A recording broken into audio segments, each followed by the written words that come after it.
Bom, como são 3 filmes e cada filme ficou com um grupo, eu acho que a gente pode fazer uma pergunta diretamente ou comentar alguma coisa e assim a gente vai se desenrolando. O que vocês acham? Pode ser?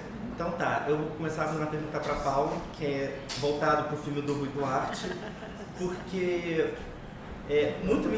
como a Paula vivenciou esse período, era amiga do Rui, afim, muito me interessa ouvir mais sobre ela falando sobre essas épocas, principalmente, que ele vai mostrando, essa questão dos tempos, como para você que vivenciou isso, como é que você vê, qual é a sua relação assim, com o próprio Rui. Eu tenho realmente a vontade de conhecer mais ouvindo alguém que era muito próximo dele. Por favor. Obrigada.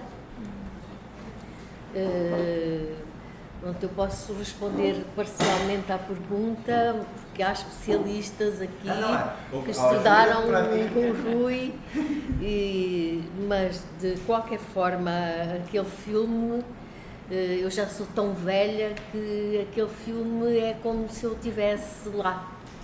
E realmente faz parte daquela...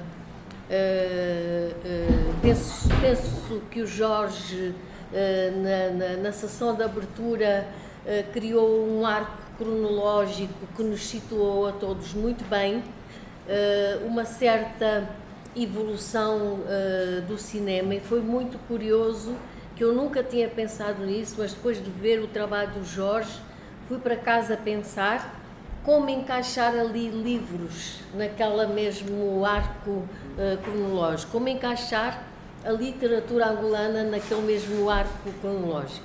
Mas não é essa a pergunta, e realmente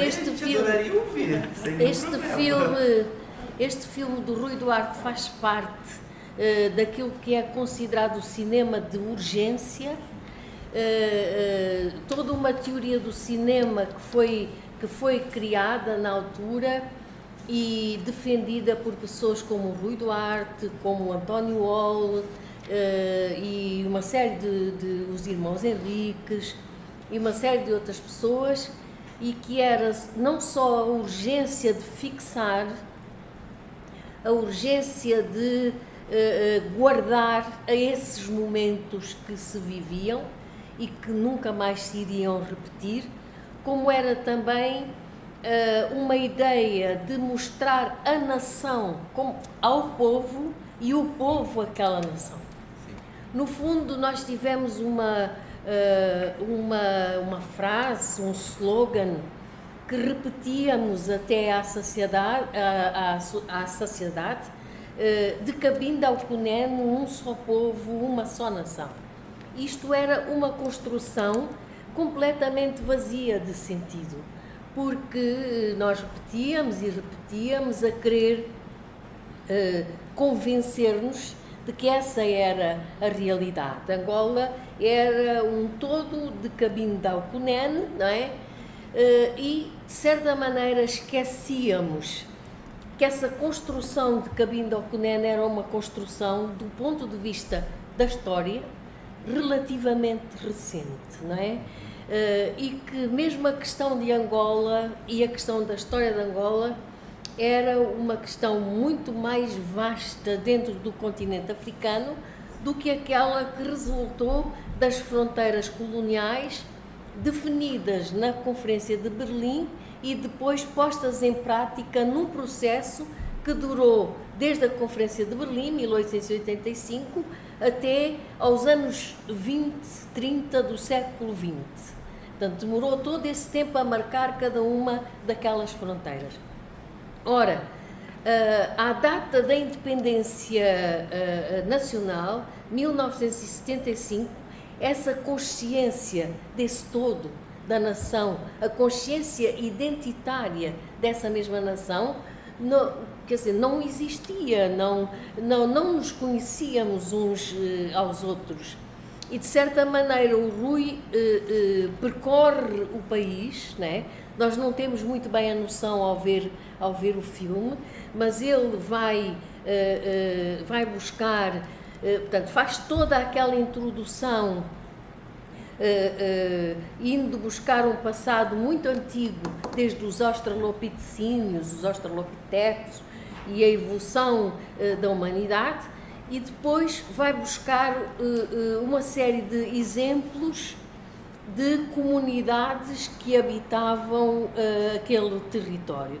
É por isso que ele mostra os Kung, ou seja, aquilo que os portugueses erradamente chamaram busquimanos, não é? Portugueses, sul-africanos, etc., chamaram busquimanos, não são busquimanos, não vivem no bosque, são os Kung do nosso lado, não é? E são outro tipo, têm outra designação do lado da Namíbia. E que são, até aos nossos dias, caçadores-recoletores, embora por necessidades, às vezes até de saúde, não é? Eles têm morrido com muitas doenças, que são doenças novas, não é? E que foram sendo introduzidas até por nós. Há vírus para os quais eles não tinham defesas para a tuberculose, não tinham defesas para uma série de outras coisas. E, portanto, essa morte iminente levou-os a aproximarem-se das comunidades banto e, neste momento, mesmo nas comunidades que são muito residuais, existem já casamentos mistos. Isto é, o homem banto, não é, casa muitas vezes com a mulher Kung e constitui uma família. O contrário não se passa. A mulher Kung não pode... Desculpem, o homem Kung não pode escolher uma mulher manto. Portanto, ele vai mostrar essas diferenças, ele mostra os Kung, ele mostra os Nhaneca, os povos pastores, ele mostra diferentes comunidades, as comunidades agricultoras, como vocês viram, não é? E faz depois um crescendo para aquilo que a independência prometia, que era a modernização da nação, não é? Essa consciência da nação e a sua modernização. Aquela mulher que vocês viram a guiar um trator foi a primeira mulher que pegou num trator em Angola, em toda a Angola. E, portanto, tudo aquilo fazia parte desse mesmo projeto de mostrar a nação ao povo, mostrar ao povo, o povo à nação, porque nós não nos conhecíamos, não é? E ainda hoje temos dificuldades em conhecer-nos do ponto de vista daquilo que somos enquanto entidade nacional. Por isso este filme é muito importante. Eu tenho a impressão que mesmo o Rui, mesmo o António Wall, na altura, não perceberam que os seus perceberam a urgência, não é? E filmaram, deitaram mão de tudo quanto tinham, não é? Mesmo película estragada, que era muitas vezes o que acontecia, etc. Deitaram mão de quanto tinha para filmar, sem perceber que num futuro, e no fundo é um futuro breve, quer dizer, para eles, e considerando o filme, esta nossa reunião aqui é futuro, não é? Aquilo seria, se transformou num arquivo, transformou-se num arquivo que pode ser estudado, não é? Pode ser, nós sabemos que naquela altura, na altura em que foi feito o filme, o país era mais ou menos assim, não é? Portanto, isso era o que eu queria dizer, e não quero falar aqui de alto. Gostava, se vocês tiverem perguntas e eu souber responder com toda a humildade, o farei. Mas é principalmente isso, essa urgência, não é? Não era fazer um cinema dali para fora, mas era fazer um cinema que pudesse percorrer o país e mostrar-nos uns aos outros que não sabíamos muito bem o que andávamos ali a fazer. Obrigado. Dá pergunta para a Paula?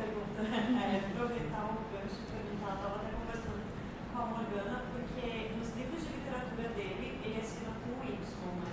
E também nos dois livros dele sobre cinema, ele também assina com o Y. Só que nos filmes dele realidade? Depois ele Não. Os primeiros livros publicados pelo Rui, não é?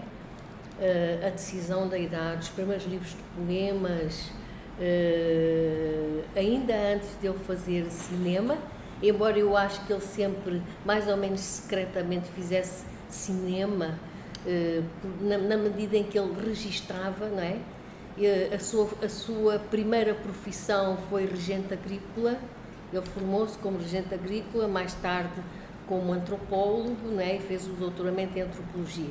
Mas mesmo como regente agrícola, ele tinha uma grande capacidade de fixar as coisas, ou fotografava ou desenhava, se não tivesse uma máquina de filmar. Mas os seus primeiros livros de poemas, livros que inclusive foram premiados em Angola, com o prémio Mota Veiga, têm a assinatura Rui Duarte com I.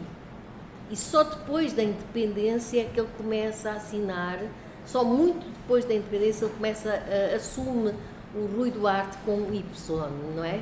Não tem muito a ver com as questões da nacionalidade e da não nacionalidade, não é?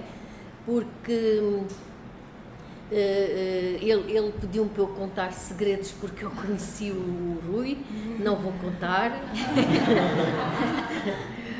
Não vou contar, mas até porque há um poema dele que me acompanha muito e que, não vou dizer o poema todo, mas diz assim uma parte: as coisas mais guardadas que há na luz só se consentem em superfícies raras. Não é que vocês não sejam superfícies raras, não é? Mas eu não tenho a autorização dele para poder revelar os segredos, talvez, que vocês gostassem. Agora, do seu trabalho e do que eu conheci, posso ser testemunha do grande envolvimento que ele realmente tinha. E um desgosto grande que ele tinha era que todas as biografias dele começavam cidadão angolano nascido em Santarém, não é? Ele dizia: eu estou nas tintas do sítio onde eu nasci, não é? Porque eu senti-me pessoa no sul de Angola, quando dobrei o pico do Azevedo e quando me descobri pessoa, aí é que eu fiquei pessoa, não é? E portanto é a partir daí que me devem avaliar. Portanto, essa mudança do nome, no fundo, é como todos os escritores fazem, né? Às vezes ou têm um pseudónimo ou mudam um I por um Y, mas não tem assim uma história tão complicada à volta. Que eu saiba, porque o Rui também não contou todos os segredos da vida dele, não é? Não, isso não é para saber os segredos, é porque, né? Mas uma pergunta, uma festa para viver chegou a circular pelos filmes para divulgar como um filme, digamos, da independência. Quais foram os filmes, estes filmes desta época, com exceção dos filmes do António Wolo, que foram censurados, e que durante muitos anos circularam só em circuito fechado, não é? Tanto o Carnaval da Vitória, como Angola, ao ritmo de Angola Ritmos, circularam só para meia dúzia de pessoas e não puderam fazer o circuito comercial. Os outros filmes, ou a grande maioria dos outros filmes, o próprio Rui Duarte, por exemplo, levou alguns dos filmes, por exemplo, Tempo Momoila, ele levou esses filmes aos lugares onde tinha filmado. Passou os filmes e discutiu com as pessoas os filmes que tinha feito, não é? Portanto, os filmes circularam. Na altura eu era delegada da cultura na província do Coisa Sul, isso é uma coisa assim estranha, mas eu recebi os filmes, não é? O ministro da Cultura era o António Jacinto, o poeta António Jacinto, e eu recebi os filmes com a incumbência de ir passar os filmes às comunidades, não é? E há histórias engraçadas da recepção desses filmes, porque, por exemplo, em determinados sítios, não é? eu levei esses filmes e os filmes passaram, mas também a Coreia do Norte, que na altura era nossa amiga de Angola, né? A Coreia do Norte do tempo do estimado e querido líder Kim Il-sung. Vocês estão a ver como eu sou antiga. Então, ou o mundo muda rápido. Não. A Coreia do Norte também mandou muitos filmes, né? E era muito engraçado porque às vezes chegávamos com a carrinha do cinema e as aldeias estavam vazias, eles não gostavam nada daqueles filmes, né? Filme coreano era assim uma coisa estranhíssima a ser passada, mas alguns destes filmes, né, passaram e foram às comunidades e foram discutidos. Por exemplo, na Universidade do Lubango foram discutidos com os alunos da universidade. Portanto, os filmes foram levados porque havia realmente essa ideia, essa urgência de que a ideia de nação estava a ser construída, precisava ser construída.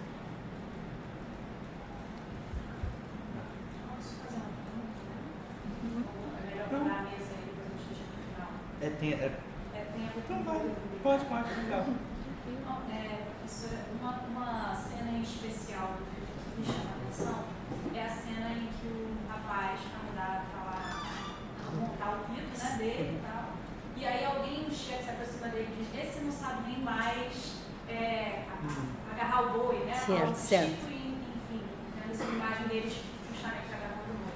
E aí eu fico pensando um pouco sobre como o Rui também aborda nas filmagens dele justamente essas muitas camadas que as lutas coloniais e a chegada do partido, né, impactam essas comunidades do sul da Angola, né? Queria que você pudesse dizer um pouquinho tanto a tua visão sobre esse impacto, quanto o quanto você acha que naquela altura os autores, intelectuais, pensadores da época, né, e políticos também, tinham dimensão desse impacto.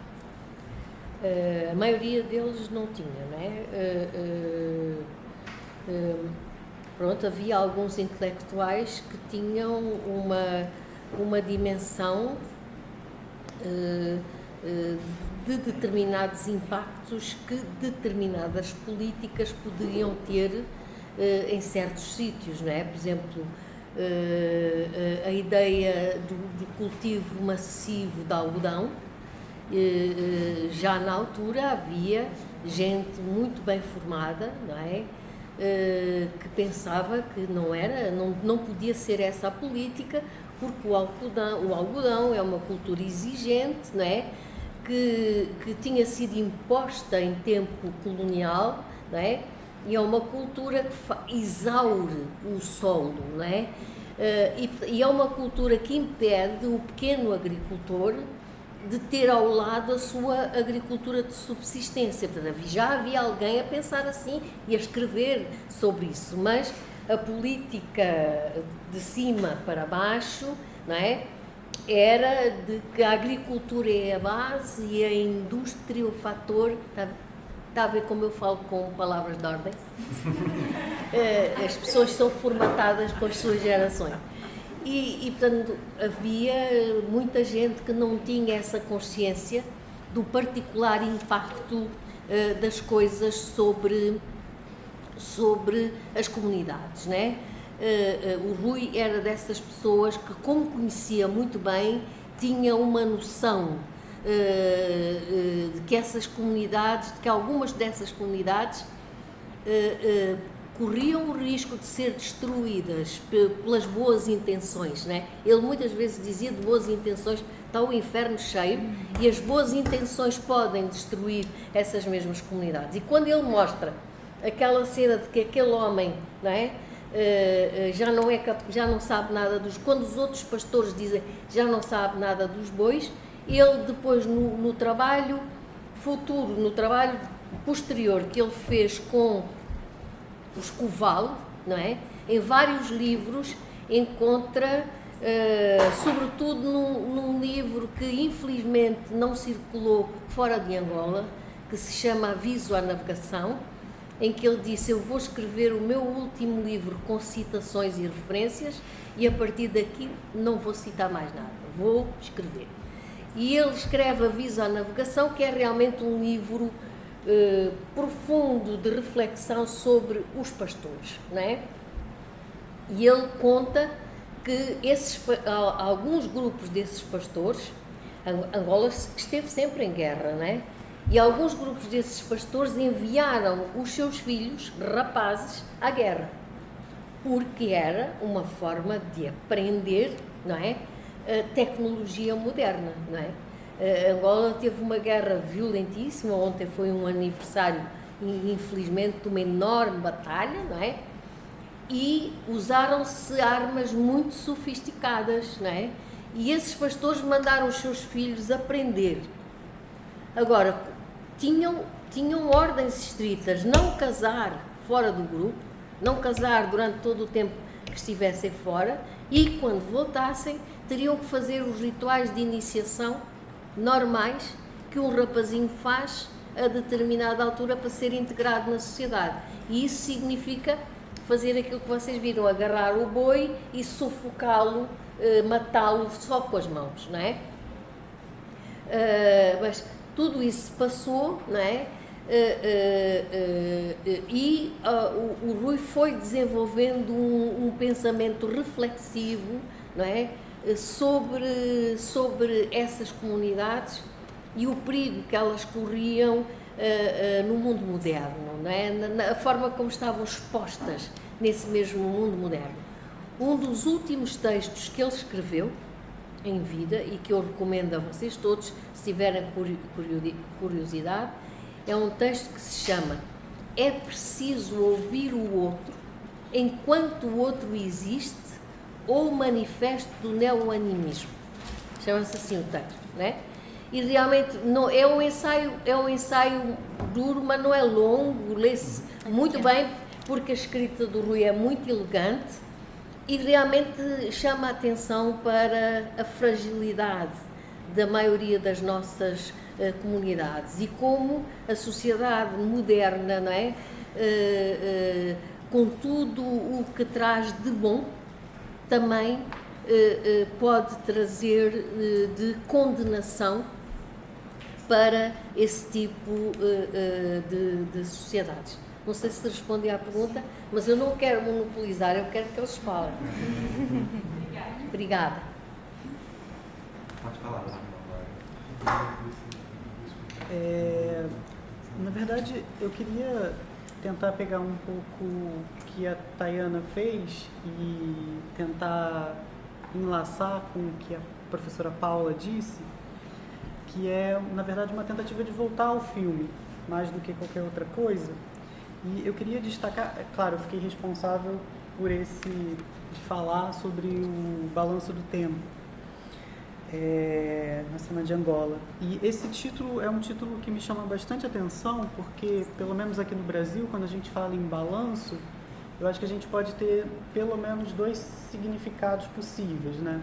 A ideia de balanço como saldo e balanço também como movimento, como aquilo que vai de um lado para o outro, enfim.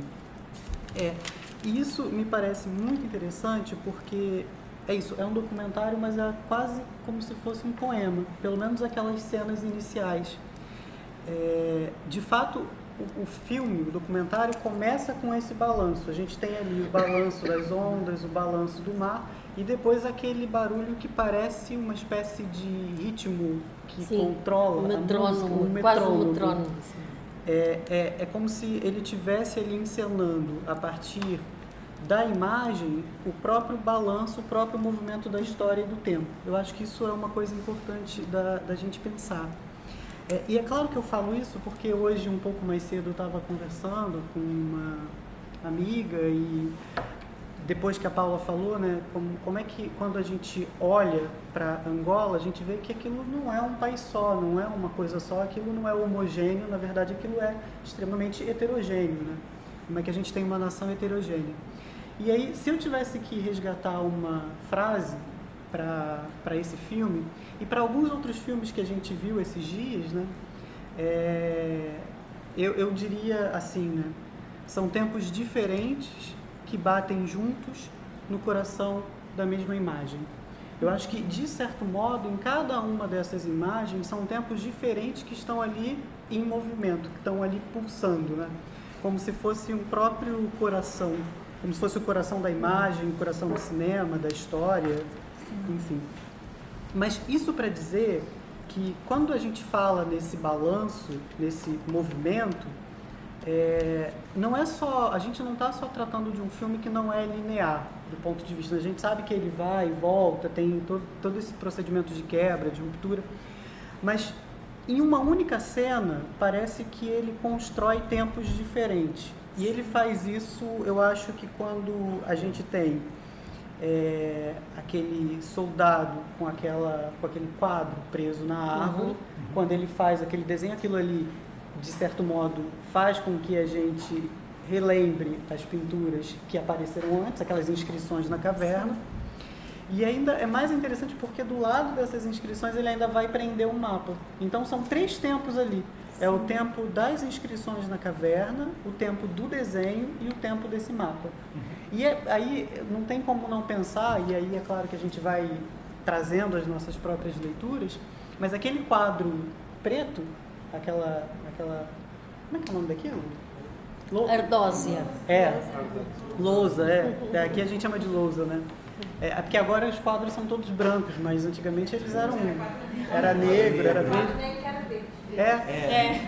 E aí, como não pensar de certo modo, isso eu não estou falando só nesse filme do Guy Duarte, mas também na obra dele, como é que ele está erguendo ali, ao modo do Aby Warburg, uma espécie de atlas. Ele está colando imagens ali, né? Sim. E os filmes e os poemas dele, de certo modo, estão trazendo isso. São essas inscrições. E esse filme é muito curioso porque eu fico pensando o tempo inteiro com aquele... que é cíclico, né? Começa com o mar, termina com o mar. Tem uma espécie de litoral da imagem que ele está o tempo inteiro se circunscrevendo ali naquilo que ele está fazendo, né? Naquilo que ele está traçando. É como se fosse uma espécie de aula ou uma visita não necessariamente guiada por um museu imaginário que ele cria dessa própria nação. E isso é incrível, né? A gente, mesmo não escutando completamente, né? Porque a gente sabe que o som aqui não estava muito bom, mas a gente vai criando alguns elos, vai traçando semelhanças e aproximando, e eu acho que isso faz com que a gente não tenha necessariamente um filme em que nós somos passivos, mas nós estamos ali de forma ativa diante daquela construção, né? E isso eu acho que é fantástico. Mas eu acho que é isso que eu queria dizer, gente. Eu só ia acrescentar uma coisa. Quando você falou dos 3 tempos, né? O balanço, né? Em várias literaturas, seja o balanço da rede, por exemplo, do Vargas Llosa, o Guilherme está no Rancho Rede, a cadeira de balanço dos mais velhos. Sempre o balanço tem essa ideia de pensar o tempo, né? Ideia da memória. E da memória. Então eu vejo, né? Os 3 tempos que você apontou, mas veria também um tempo ligado à própria câmera, que seria esse fio da memória que vai captando esses tempos também, né? Eu queria tentar juntar a fala da Paula e do Marlon, pensando muito no que é o objetivo do nosso evento, que é pensar o cinema e a literatura. E pensar especificamente o cinema do Ruy Duarte e a literatura do Ruy Duarte. Eu tive uma leitura da imagem muito parecida com a que o Marlon teve, que é essa questão do balanço do mar, que pode ser pensado como o próprio balanço do tempo, que é o vai e vem das ondas, o balanço da memória. Mas teve algo que me marcou muito também, que foi falado aqui no evento, que foi a questão do som e a importância que o som vai ter nesse filme. Como o Marlon estava falando, desse barulho que se repetia, eu vi como uma gota d'água, a Paula falou como um metrônomo. Sim, aquele tic-tac. Ou o tic-tac. E eu achei muito interessante que esse som está muito associado a imagens mais naturais nesse princípio do filme. E logo depois que parece que tempo passa e esse ser humano da agricultura passa para um ser humano da metalurgia, seguindo aquela narrativa inicial desde há 10 bilhões de anos, o universo se dilata e surge o Australopiteco e assim por diante, o som muda. E esse som, ele não é mais esse som harmônico compassado, ele é um barulho. Ele é o barulho do avião. Então, é importante que esse trabalho com que a imagem, que está vendo com a imagem, que o Marlon ressaltou, ele também é um trabalho com o som. E eu acho que o trabalho com o som, o trabalho com a música, tem muito a ver com a questão do tempo, com o balanço do tempo. E isso, se a gente pensar no que é a terceira metade do Rui Duarte de Carvalho, o livro da trilogia dos Filhos do Próspero, que ele vai falar que a música é a arte do tempo. Então, acho que esse debruçar-se sobre a música, trabalhar a música, o som e até trabalhar o barulho, é pensar a questão do tempo, é atravessar o tempo, é atravessar esse balanço do tempo. Mas, pensando também em outros diálogos com a própria obra do Rui, acho que essa cena do trabalho com a agricultura de subsistência, que é a mão que lavra a terra, o carro de boi, que seria uma outra tecnologia menos agressiva, esse mote da terra que é lavrada me faz pensar muito em lavra, no livro Lavra. E o Davi Mestre citando, recitando o poema, dizendo o verso, a poesia anda por aí. É muito o que o Marlon disse, desse encontro com a poesia que vai aparecer não só aqui no filme do Rui, mas em outros filmes que a gente assistiu. E é como se fosse o Davi Mestre recitando esses poemas que falam de um chão de oferta, pensando no outro livro do Rui Duarte, que é esse chão de oferta.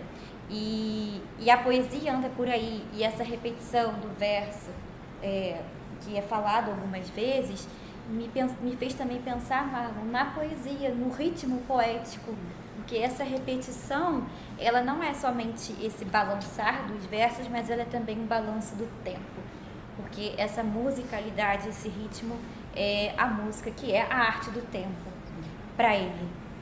E algo também que me marcou muito foi essa câmera, que parece que quando ela está tratando de momentos que vão mais para o sul de Angola, por exemplo, que não é somente na parte urbanizada, na grande capital, essa câmera parece que vai usar mais um plano aberto. E quando ela está dentro de um plano de um local mais urbano, é diferente. Parece que essa mise-en-scène cinematográfica, ela está, de certa forma, apreendendo o próprio balanço do tempo, o balanço do tempo, como o Marlon disse, nesse mapa, nessas paisagens que são colocadas e recortadas, balançadas juntas ao mesmo tempo. E a grande questão que a gente não pode deixar de esquecer é que essa busca de identidade e esse cinema de urgência, ele vai ser feito por meio de uma crítica, de um pensamento do Rui Duarte de Carvalho, que é a questão de um dever cívico, que ele sempre diz que tem. Então, essas colagens e essas montagens e esses tempos que vão se encontrar, eles são também críticas. Então, por exemplo, quando ele coloca uma imagem sobreposta com a imagem, por exemplo, do campo de algodão automatizado com aquelas grandes máquinas e a agricultura de subsistência, esse contraste entre imagens. E quando na própria fala da narradora do início, ela diz que assim que começa a modernização do homem, surge também em simultâneo as diferenças sociais. É interessante que há também aqui a questão desse balanço do tempo. E não acho que é à toa. Ela fala com uma inocência, com uma voz extremamente equilibrada e a gente precisa prestar mais atenção para perceber. É simultâneo e isso quer dizer alguma coisa. Assim como também aquela cena em que os meninos pulam naquele monte de algodão e tem muito riso e tem muita alegria, e logo depois tem um choro da criança, a criança que nasce. Então aqui mais uma vez o som. E esse choro que me lembra um nascimento, me parece que é o nascimento da própria noção, o nascimento de um país livre. Então os balanços do tempo aqui são os balanços da independência, da libertação. E é interessante que a partir desse momento da libertação, o som, a música, ela tem voz. A melodia também é cantada.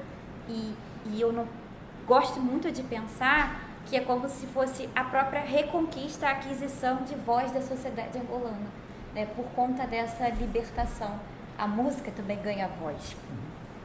E acho que também pensando no texto que você falou do tempo de ouvir o outro, enquanto o outro ainda existe, antes que haja só o outro, ou pré-manifesto neoanimista, aquela cena em que você vê são os Cuvali estão pegando o bicho, né, cortando, e a cena em que há carne no matadouro com a serra elétrica partindo ao meio. Então tem o animal lá todo aberto, a cor vermelha, a carne, aquela coisa meio sanguinária. E fala de um... e eu penso muito nisso como um desequilíbrio ecológico. E é muito interessante que vem... Antes, na verdade, vem a cena de um cidadão falar assim, já não tem mais animais para caça. E eu fiquei pensando, por que não há animais para caça? Porque está havendo essa matança em massa para os açougues, né? Também essa automatização da caça. E isso vai causar um desequilíbrio ecológico, mas também um desequilíbrio social, porque a falta de animais para caça, a falta de bois, ela vai desequilibrar uma sociedade em que a economia gira em torno do boi, como, por exemplo, a sociedade Cuvali, né? Que não somente a economia, mas todo o pensar, organizar a sociedade. Então, o boi é tudo para os Cuvali, como ele vai dizer no aviso à navegação e no vou lá visitar pastores. E acho que é a questão do manifesto neoanimista, que é essa questão do desequilíbrio ecológico, dessa crítica, dessa relação com a natureza. E como o Marlon tinha dito, é muito cíclico. O filme termina da mesma forma que começa, que são com as ondas do mar. Esse vai e vem das ondas, esse balanço do tempo. E a narradora diz, durante 10 bilhões de anos, o universo dilata-se. As estrelas nascem e morrem.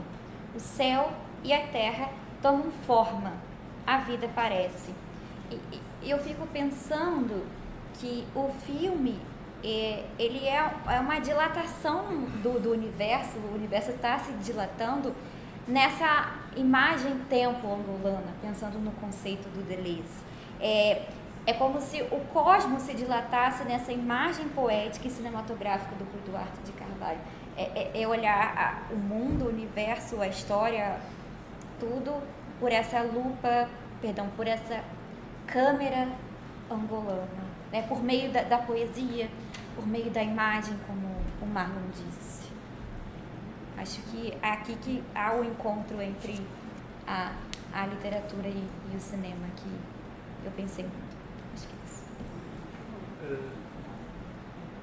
isso. Só para acrescentar algumas coisas, porque eu acho também importante, acho que é bom também fazer uma relação entre o primeiro filme, né, que não vimos, e o segundo, porque, e também fazendo uma ligação com a questão de género, tendo em conta que esses dois cineastas, como os poucos cineastas da altura, começaram dentro de um cinema que supostamente era um cinema militante, um cinema de propaganda, né? E uma das coisas que eu mais gosto de ao ver e rever estes filmes é sentir o conflito que eles têm enquanto não só militantes de um partido político, não só como realizadores que foram incumbidos com um trabalho, de fazer um trabalho de propaganda, não de uma jovem nação, de um partido político e de uma ideia social, mas ver os artistas, né, dentro desses filmes. Sim. E eu sinto muito que tanto o António Algo como o Rui Duarte Carvalho sempre espelharam isso nas suas obras, sendo que E o que eu acho engraçado é que o António Al teve sempre o azar dos seus filmes serem censurados, porque, de alguma forma, eu acho que ele sempre foi muito mais explícito nesse cunho pessoal e nesse cunho artístico e nessas dúvidas que ele trazia para os filmes dele, de uma forma em que o próprio partido entendia e achava problemático apresentar aquilo. E o Rui Duarte Carvalho, com a sua poesia, conseguiu passar um monte de questões, levantar um monte de questões que eu acho que as pessoas dentro daquele sistema político e até hoje, atualmente, se calhar não conseguem compreender. Eu estava a dizer ao Eri, porque ele ainda não tinha visto esse filme, que eu considerava esse filme do Rui Duarte Carvalho, que não é um filme, é bem uma curta, o nosso 2001, Odisseia no Espaço. E obviamente dizer isto para algumas pessoas é tipo um sacrilégio, né? Estás a falar do Stanley Kubrick, estás a falar de um dos melhores filmes de todos os tempos, mas eu tenho quase a certeza, na minha opinião, não só enquanto cineasta, que se o Rui tivesse os meios que o Stanley Kubrick teve, se tivesse o dinheiro que ele teve, se ele tivesse o espaço, não só como militante, né? Porque o Stanley Kubrick era um artista que tinha vários estúdios e milhões de dólares para fazer os filmes que ele queria, ele teria feito obras desse tamanho, porque ele realmente conseguiu, e eu acho que é muito engraçado porque os dois também vêm de artes diferentes.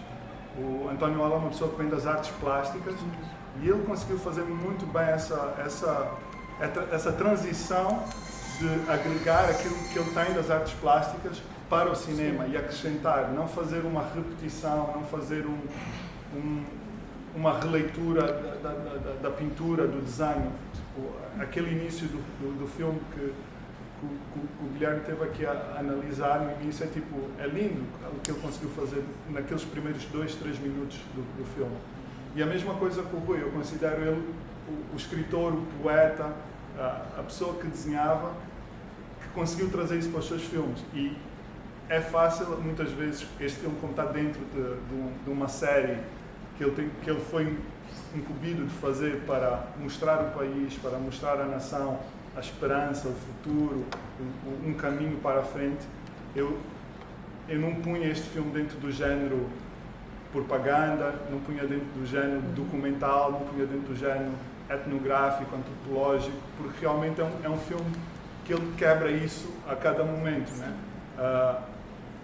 Porque ele é ficção também, né? Ele quando ele põe aquele pá no início, ou corta para preto com o bebê chorar, ou esperamos o caranguejo sair e entrar para o buraco, ou seja, e a questão toda do algodão, o peso que o algodão teve para o povo angolano, com o trabalho forçado e cortar, e aquele momento de ter a mulher a fazer aquilo, ela descer, ou seja, isto foi pensado, tinha intenção, não era simplesmente um filme de propaganda em que as pessoas iam ver e foi incluído, ok, tens que mostrar que Angola está a avançar. Não, ele mostrou naquele filme que há problemas também com isso.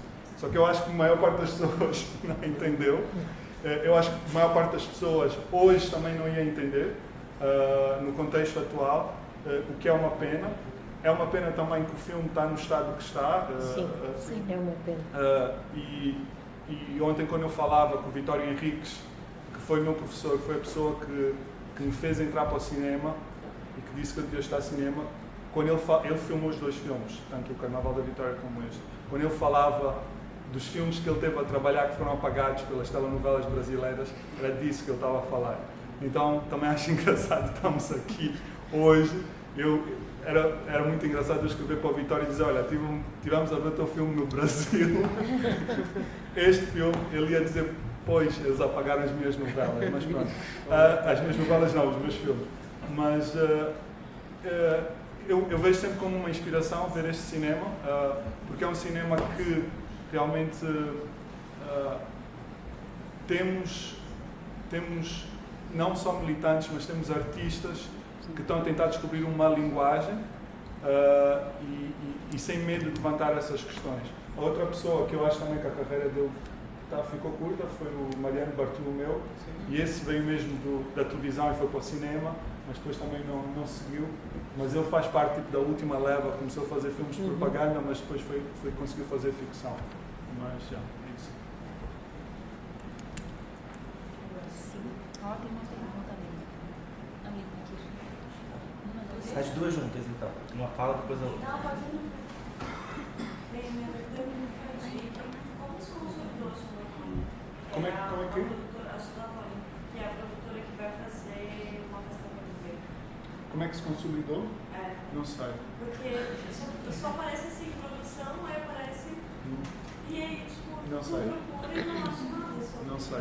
Posso tentar perguntar ao Vitório, mas não sei. Sim, na altura criou-se o Instituto Angolano do Cinema. O primeiro diretor foi o Luandino Vieira e foi o Luandino que criou essas pequenas produtoras com as quais tinha acordos, né, para fazer este tipo de produção. Algumas delas eu acho que desapareceram, também devem ter sido substituídas pelas novelas brasileiras. Não, antes. Muito antes. Assim que ficamos independentes, começou a entrar novela. Gabriela. As reuniões, nós sabíamos quando o Comitê Central estava reunido, porque nesse dia a televisão não transmitiu o episódio da Gabriela. Portanto, o Brasil. Não, o que o Marlon estava falando, eu estava pensando em duas coisas. Eu estava pensando primeiro uma frase que eu não li o texto original, mas eu escuto muito, porque a minha irmã estuda cinema, e ela fala que a definição que ela mais gosta de cinema é do Tarkovsky, ela gosta muito do Tarkovsky, que ele diz que cinema é esculpir o tempo. E eu não lembro mais que livro que é. Descobrir o tempo. Esculpir o tempo, né? É o livro. O livro A frase é o nome do livro. Não, eu já quis admitir que eu não li, que é isso, mas eu acho essa expressão muito bonita. E eu não lembro que livro que é do Ismael Xavier, ele fala muito dessa coisa da presentificação, que o cinema tem esse aspecto da fantasmagoria, do fantasma, que você filmou e a gente está vendo aquilo que já aconteceu e está aparecendo, mas que por outro lado é muito presente, por causa dessa coisa do movimento, da imagem do movimento, presentifica muito, né? E eu acho que o Mal estava pensando muito, que é muito legal essa questão da palavra balanço, porque eu não sei como isso é em termos, eu não sei como isso era no período, na época. Mas balanço é um vocabulário que a militância de esquerda gosta muito, né? É um vocabulário muito específico dessa questão do saldo, né? Teve uma atividade, teve uma política, teve uma aplicação, tem que ter um balanço depois. E que é todo um movimento de tempo, né? Tem que ter um balanço depois. Que é todo um movimento de tempo, é todo um trabalho de brincar com o tempo. Porque é falar daquilo que já aconteceu e trazer de volta e entender. E é um trabalho de construir tempo, de construir passado, né? Então eu fiquei pensando muito sobre isso, né? Como é muito fantástico essa coisa do filme que representa uma época, como tem muito desse movimento que é o esculpir algo, que é construir algo, e até essa questão das cenas agrárias eu acho que traz muito isso. É um construir, é um esculpir, que não é obra do acaso. O tempo talvez seja uma das grandes forças do mundo que são tão difíceis de lidar com o ser humano que a gente não tem controle nenhum sobre ele. E esse processo de filmar, de fazer balanço, de falar sobre, é tentar controlar o tempo, porque é inclusive uma questão de narrativa, né? Sim. E é muito interessante pensar em cineastas que, além de tudo, eram militantes de esquerda, que eu acho que existe muito essa noção dentro do marxismo também, essa tentativa de o ser humano lidando com forças que são muito maiores do que ele, mas tentando, de alguma forma, ter algum controle, ter alguma influência sobre isso, né? A história, o movimento das coisas, né? Eu acho que tem uma coisa importante também, Fernanda, nesse filme em específico, é que de fato parece, né, uma odisseia no espaço. Mas tem ali, tem uma espécie de questionamento sobre a própria questão da representação. Porque se a gente for seguir as imagens, a gente tem primeiro lá a imagem do boi. Estou dizendo que é um boi, pode não ser um boi, pode ser uma ovelha, pode ser o que for. Lá no muro da caverna, na parede, né?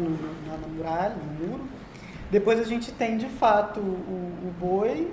E aí você tem também uma questão de representação ali, sendo as diferentes modalidades de representação daquele... Só a própria dúvida, né? Tem uma arqueologia sendo passada, da imagem mesmo passando por ali.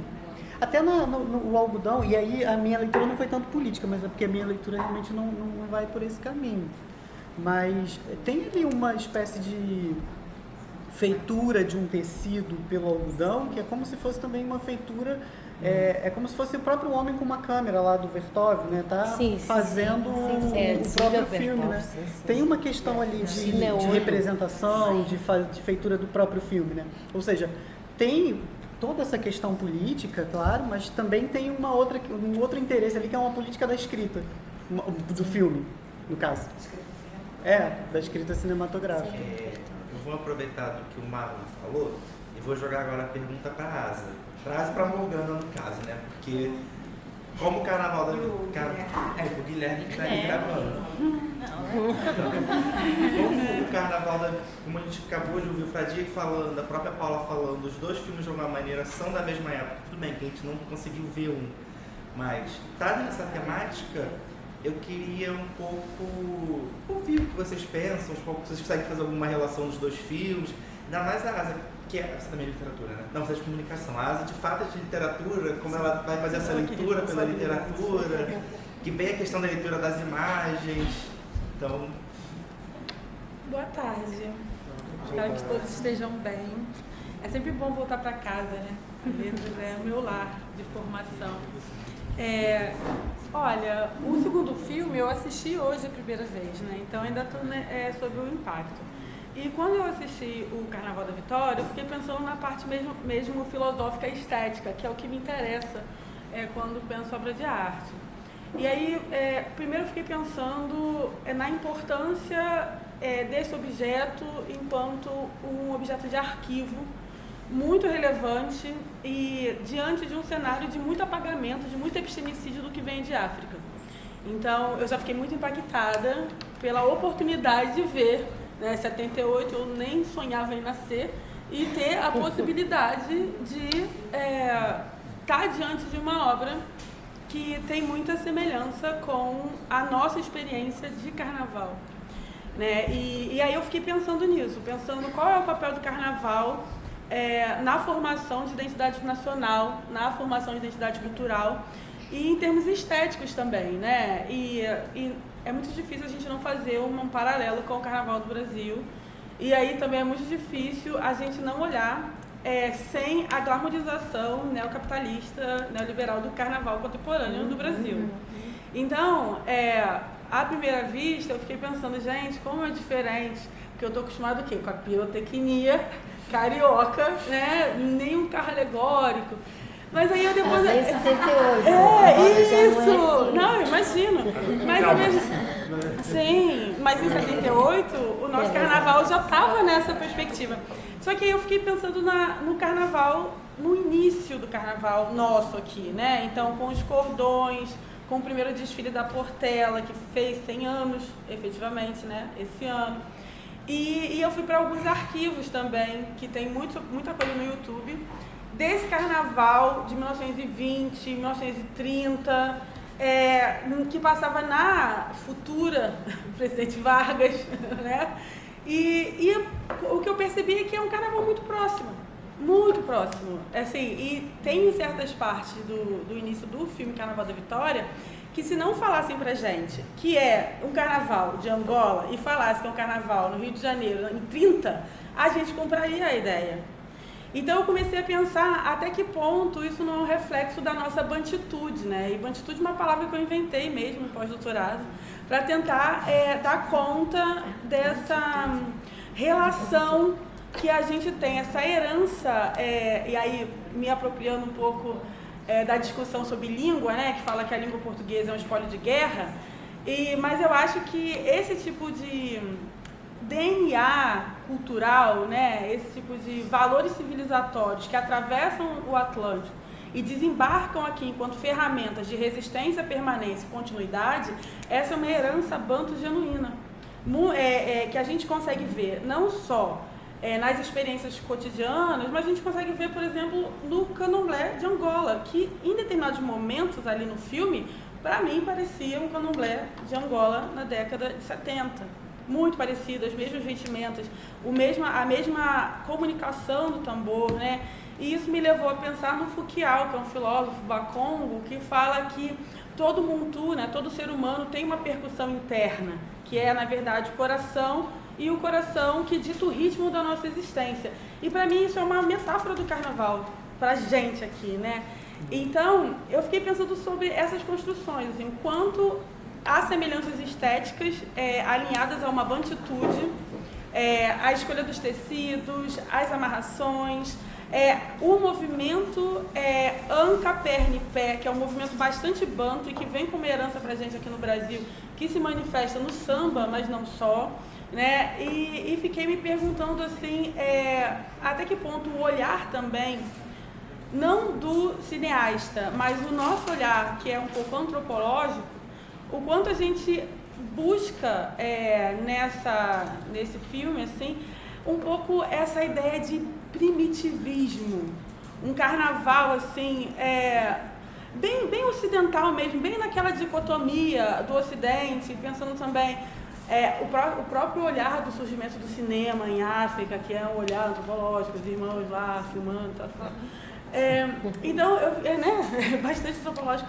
Então eu fiquei pensando assim, o quanto o Carnaval da Vitória, ali para aquele contexto de Angola, ele não foi ali uma reafirmação cultural, estética, filosófica de uma construção de nação que ainda viria a ser, e que a gente já sabe com o distanciamento do tempo, que foi falho, né? Foi falho.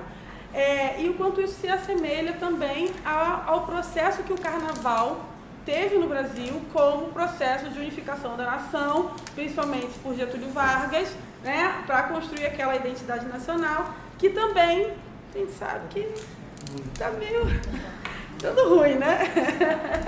tá complexo, né?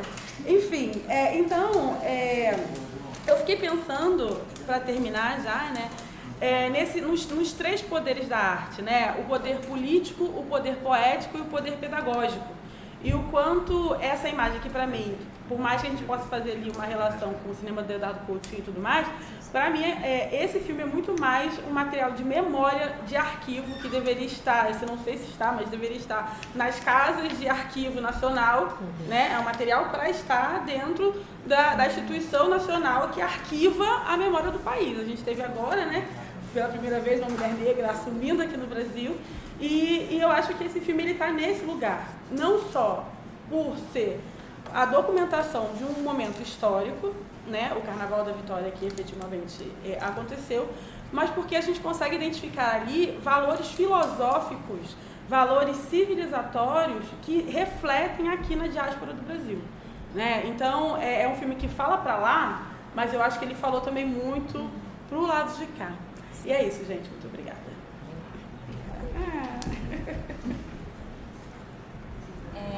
Bom, então, né? Eu pegar o gancho, comentar rapidamente. Eu sei que muito já foi dito aqui, né, a respeito dos dois filmes. E eu vou pegar um pouco do gancho da fala do Guilherme, né, que foi a apresentação sobre o documentário. Por sinal, achei bem interessante a proposta que ele trouxe de observar o documentário do Antônio Olle, né, a partir do Eduardo Coutinho, né, que acaba sendo uma referência para nós aqui do documentário. E aí eu fiquei pensando, né, em como enxergar esse documentário partindo um pouco das convenções da época, né, porque a gente tem que pensar que, bom, em 1958, tanto o Antônio Olle quanto o Rui Duarte, de alguma forma, eles tiveram uma formação na área de cinema, né, e, querendo ou não, eles estão ali também dialogando com algumas escolas de documentário. Então, quando a gente para observar dentro desse ponto de vista, tem algumas descobertas interessantes. Por exemplo, o Antônio Olle, né, eu acho que em algum momento o Guilherme mencionou do cinema direto, né? Digamos que naquele período ali a gente vai ter pelo menos 3 escolas de documentário dialogando, né, que é o que a gente chama de cinema direto, que é um pouco essa abordagem ali sem muita intervenção do diretor, né? E de fato a gente não escuta a voz do Antonioli, a gente só vê as imagens, embora a gente deduza que ele fez perguntas, entrevistas, né? Porque a gente ouve as respostas. Então a gente tem o cinema direto, a gente tem o que foi chamado na época de cinema verdade ou cinema vérité, né? E o Jean Rouch foi um dos grandes nomes, né, na França. E a gente tem o que a gente chama também de cinema observativo, né?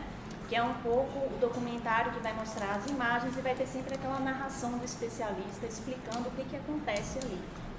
Então, a gente, dentro, né, desse cenário dessas 3 escolas, a gente observa que o Antonioli, ele dialoga um pouco com cada uma delas, nesse sentido, né?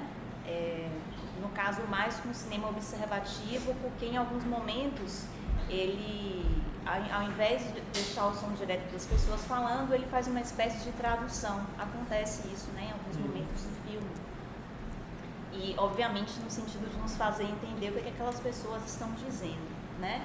E algo interessante também que ele faz é o uso da poesia, logo no início que você mencionou, Havemos de Voltar, o que se aproxima do cinema observativo, no sentido de que temos ali uma narração, mas não uma narração como se costumava fazer, porque normalmente a narração que se tinha era mais no sentido sociológico, antropológico, né, de explicar estritamente as imagens, mas quando ele adere a uma poesia, né, e uma poesia escrita, diga-se de passagem, pelo Agostinho Neto, então ele de alguma forma está rompendo um pouco com essa tradição, né? É como se a poesia servisse de intérprete para aquele cenário que nós estamos, né, vendo ali.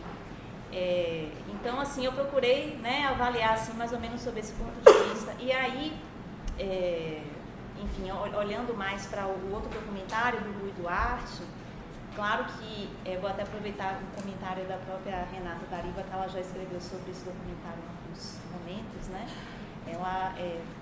A gente percebe ali uma aproximação com essa escola do cinema verdade, né, do Jean Rouch, no sentido de trazer essas comunidades mais distantes ali de Angola, mas há algo que chama a atenção no Rui Duarte, que é diferente do Antonioli. Ao invés de ele procurar traduzir o que as pessoas estão dizendo, ele vai colocar uma legenda para nós, e a gente vai ter a oportunidade de ouvir diretamente, né, sem essa intervenção da voz desse narrador. Então, resumidamente, o que a gente percebe nessas 2 obras, de fato, é uma busca de uma autoria em meio a um cinema que estava nascendo, se constituindo, um cinema que, em sua maior parte, as obras eram comissionadas, fortemente ligadas à questão política, como já foi dito aqui, e a gente percebe um desejo nesses 2 realizadores de, embora sendo um cinema de urgência, né, em que não se tinha um repertório, a busca de uma autoria, a busca de uma ruptura com determinadas convenções daquele período, né? Então, acho que era um pouco essa contribuição que eu queria trazer. Eu aprendi demais, na verdade, aqui com a fala de todos, né?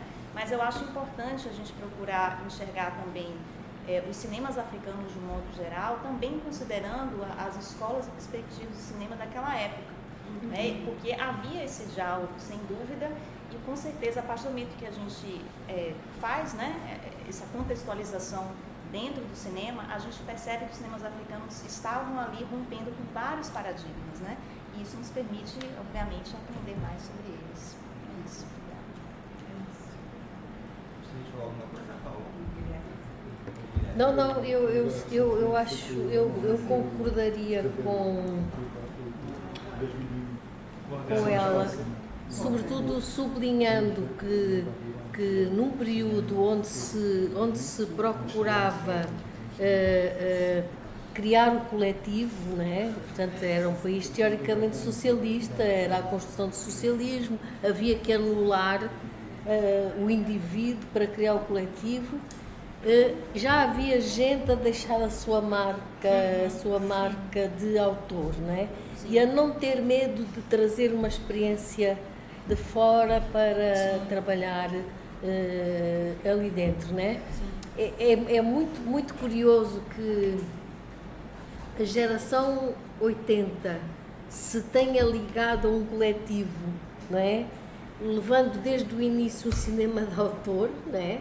E pugnando pelo cinema de autor, todos estes anos depois, né? E naquela altura esse coletivo não existia, porque éramos todos coletivos, né? Toda a gente fazia parte do coletivo da construção do socialismo, né? A questão da autoria era uma questão tremenda, né? Há imensos textos, ensaios que saíram, poemas que saíram em jornais e tudo, e nós nunca mais vamos conseguir saber quem foram os autores, porque não assinávamos. Mas uma pergunta, Ana Paula, porque uma das coisas que eu acho curioso é que no fim de todos esses filmes, não de todos, mas esses dois particulares e os outros também do Rui, havia sempre o título do realizador, os câmaras. Como é que isso era discutido na altura, tendo em conta... Como eu te digo, né, no caso, pelo menos nos casos que eu conheço, quer o Rui, quer o Ol, criaram esta disciplina, não é, da autoria, de dar a cada um, não é, o direito de estar presente e ser reconhecido o trabalho. Era uma coisa que não se passava em mais nenhum outro domínio daquela sociedade, à exceção dos livros que começavam a ser publicados pela União dos Escritores. E aí havia o cuidado, né? Aí o respeito pela autoria era porque também ninguém queria assumir a responsabilidade. Quem queria assinar o Mayombe, não é? Coletivamente, não? O Pepe Tela que levasse na cabeça, não é? Portanto, aí era uma coisa. Em todas as outras coisas, eu lembro-me, ensaio, não havia livros escolares, nós fizemos livros escolares, não é? Com texto, com interpretação do texto, com exercícios, com bonecos, pois ninguém assinou, não é? Não estão assinados, não é? Mas este foi um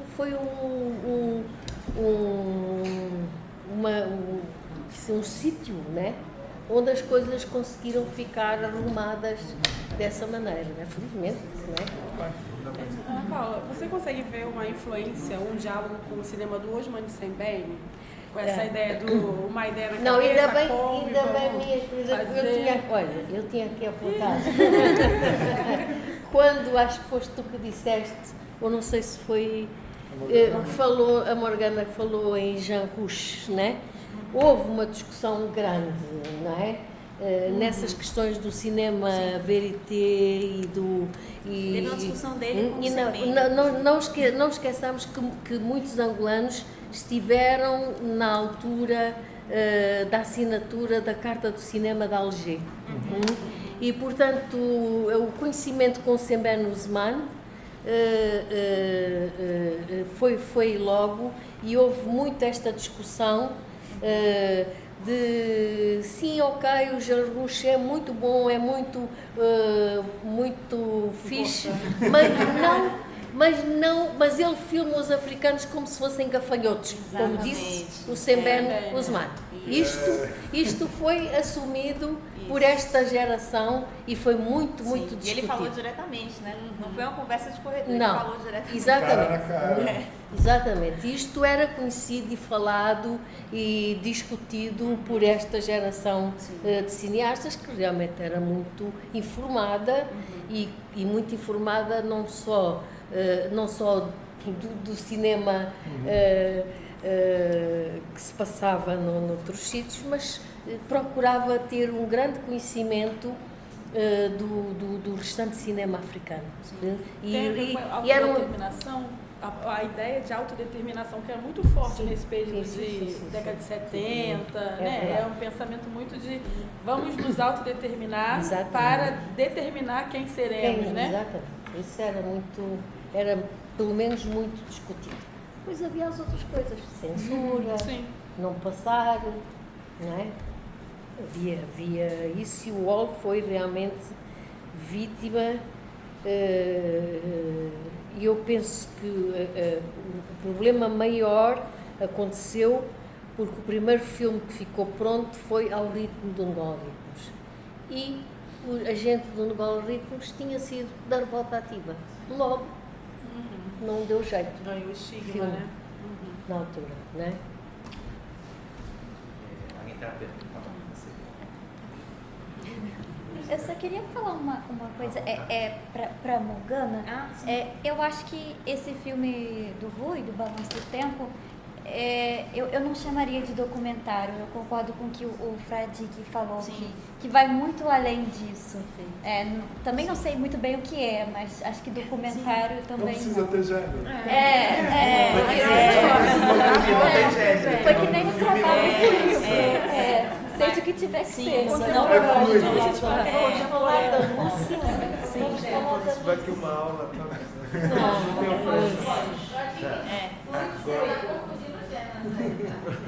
Agora a Renata tinha uma pergunta. Então, eu não sei se tu pensou, de repente, de aproximar o Carnaval da Vitória com outros carnavais, como por exemplo tem o Carnaval de Luanda, eu acho que é o nome, do Chico Júnior, e tem todas as outras apropriações, né? O ritmo do Nangola Ritmos, a questão aqui da própria presença do Nangola Ritmos, né? Dentro dessas motorografia, e depois que o Anjo vai falar muito sobre a questão da música também, né? Vai fazer todo no TCC, né? Não, no mestrado eu acho que não tem trabalho sobre. E aí,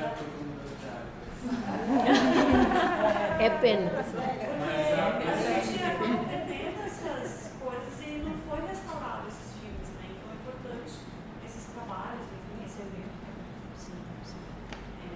Para não se ter essa perda, né? Porque é um filme assim, emblemático que ele vai ter essa abertura assim, de arquivo e vai ter várias outras camadas, né? De utilização, essa questão principalmente do centro, presente, muito presente nessa cinematografia.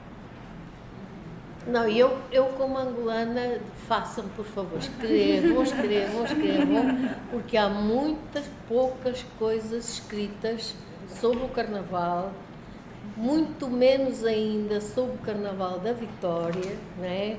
Os poucos textos que existem ainda é um texto do Rui Duarte Carvalho, um texto do David Birmingham sobre o Carnaval e, portanto, vocês andem para aí, escrevam e pronto, mesmo que não escrevam tudo muito bem, há de surgir uma mesa como esta para vos dar na cabeça daqui a uns tempos.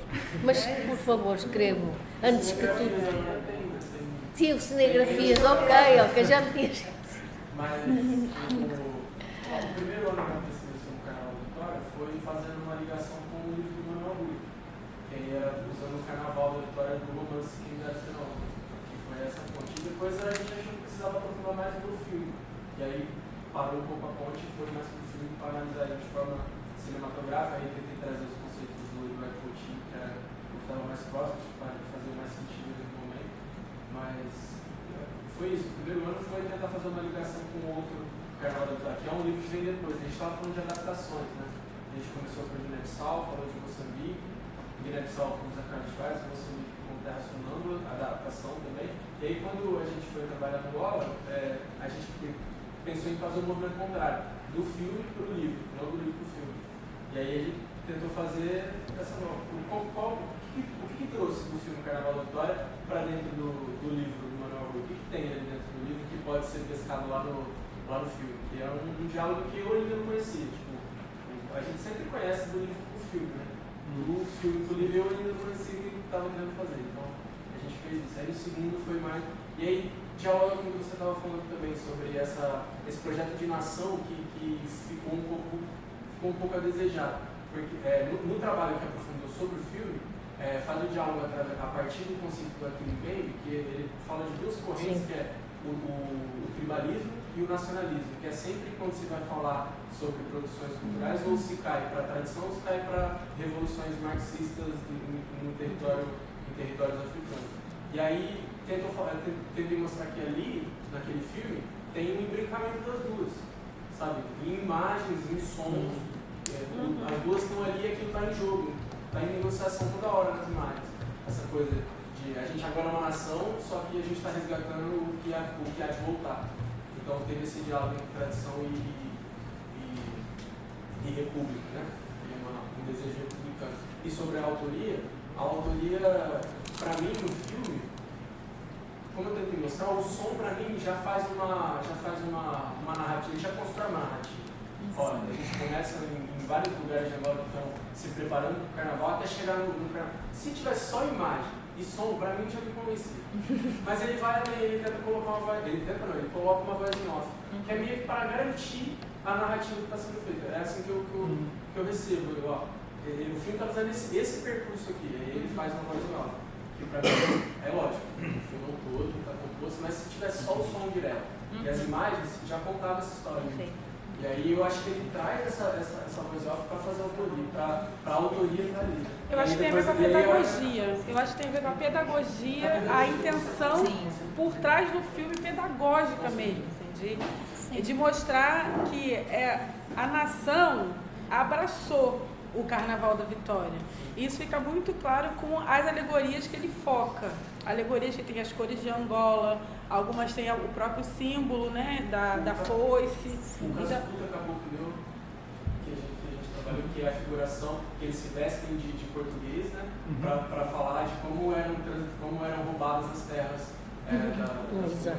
Aquilo ali é uma alegoria trazida na mesma pegada, pedagógica. Sim, porque eu acho que esse período do cinema também, o momento pedia essa pedagogia, não é uma característica só desse filme. Eu acho que a gente vê outros filmes, não hollywoodianos, não ocidentais assim, que vão lançar a mão desse recurso, porque o público que ele quer atingir, o público-alvo, não está acostumado, não está ali habituado a essas narrativas. Tem uma coisa mesmo pedagógica do período do cinema. Então eu acho que ele coloca essa voz em off também por conta da estética que ele lança a mão naquele momento ali mesmo, para garantir não só que a gente, com o tempo e tal, entenda, mas que, sobretudo, as pessoas afetadas por aquilo, por aquele carnaval, porque eu imagino que quando ele fez, ele achava que ia ser exibido, né? Que aquelas pessoas pudessem se sentir parte daquela narrativa no sentido de compreensão também. Porque a gente pensa muito no cinema como algo muito comum agora, em 2023. 78 não, né? Ainda tinha aquela sensação do estranhamento, né? Pessoas mais antigas diziam que quando iam no cinema o trem estava de frente para a tela, a pessoa abaixava, né? Então, assim, como é que se dá isso, essa relação de passar um filme falando de uma unidade nacional, inicialmente para um público que não se entende ainda enquanto unidade nacional, isso está sendo verticalizado, né? Tem toda a questão da guerra e tudo mais, e dois, que não está habituado àquele tipo de linguagem. Então você lança mão de facilidades para isso, sem ser assim, escroto, colonialista, né? Lança mão de técnicas que vai fazer com que o seu público-alvo, aquela pessoa que mais te interessa, que veja aquilo, que ela consiga compreender aquilo na totalidade, né? Então, às vezes, só a imagem não daria conta, mas aí cai no outro campo. Por que, então, em português? Né? E aí abre muitas janelas aqui que a gente vai poder ficar conversando até amanhã, entendeu? É isso. Eu vou passar agora a palavra para a Carmen para a gente debater o último filme, que é o Lúcia no Céu com Semáforos. Então, é um filme assim que me apanhou, né? Me afetou. Eu trabalho muito a questão do afeto, não como sentimento apenas, mas principalmente no sentido mesmo do afeto, aquilo que bate interiormente e nos faz pensar, né? E na continuação, inclusive, do filme que nós vimos de manhã, né? Nossa Senhora da Loja do Chinês, eu antes trabalhava pintura e poesia. Então, eu trabalhei, por exemplo, o Xixogo de Moçambique, que era um pintor, poeta, né? Um poeta-pintor. E eu acho que o Eri é um cineasta, poeta, é um cineasta, poesista. A Nossa Senhora, né? Eu fiquei assim, cada vez que eu vejo, eu vi 3 vezes, tenho que ver de novo. Então, tem os capítulos, né? Quer dizer, é uma narrativa, tem aquele prólogo que ele quebra com a linearidade. O prólogo vem antes do 3º capítulo. Então, é muita coisa para pensar. Mas como a gente tem a urgência do tempo, eu vou ficar na Lúcia, né? Com semáforos no céu. Então, a primeira coisa, né, que bateu na discussão, não sei se o João está aqui, quando a gente fez a discussão, lá no fundo, né?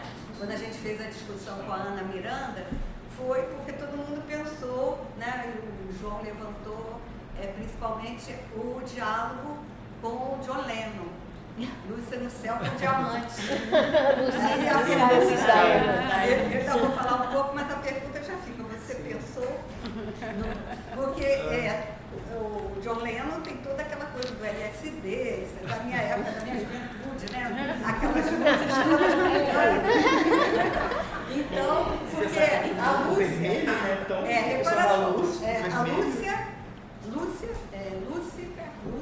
A Lúcia e ela está na sombra. Né? E eu vejo, né, polissemicamente dentro do filme, principalmente no filme no computador, e aí é uma dificuldade minha. Aqui eu tenho a maior dificuldade de ler a letra, eu achei muito pequena. No computador não. No computador eu aumentei e copiei todos os poemas, porque na verdade é uma balada poética. É uma balada poética que eu acho que ele escreveu antes. Eu também queria perguntar isso. E depois você filmou, né? Então, ali é a história de uma mulher, né, que não tem vez, não tem voz. Ela é uma das mais novas da família e ela se apaixona pelo Zé e da paixão enlouquecida vem 3 filhos pequenos. Ele não assume, a mãe dizia, mas é uma sociedade machista, né? E ela então depois vai buscar um lugar na sociedade para poder sustentar as crianças e ela se torna prostituta, né? Então, eu sei, né, porque li algumas coisas sobre o Eli, né, que esse filme foi apresentado,